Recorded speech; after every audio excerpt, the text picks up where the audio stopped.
صحابہ کرام رضی اللہ تعالیٰ عنہ مدینہ منورہ میں الف یک مرتبہ سخت قحط پڑ گیا۔ لوگ فاقوں کی وجہ سے مرنے لگے تھے۔ 2 وقت کی روٹی کے لیے لوگ اپنی قیمتی اشیاء اونے پونے داموں بیچ رہے تھے۔ جن لوگوں کے پاس دولت تھی وہ یہ اشیاء دھڑا دھڑا خرید رہے تھے۔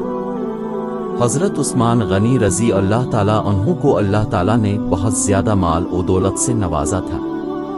اسی دور میں آپ کے گھر والوں نے آپ کو بتایا کہ فلاں شخص اپنا باغ انتہائی سستے داموں بیچ رہا ہے، اب سے اس کا باغ خرید لیں۔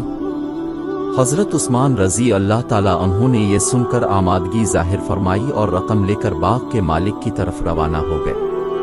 راستے میں جاتے ہوئے حضرت عثمان غنی رضی اللہ تعالیٰ عنہ نے دیکھا کہ فاقوں کی وجہ سے لوگوں کا برا حال ہے، جاری ہے، بھوک سے لوگ مر رہے ہیں۔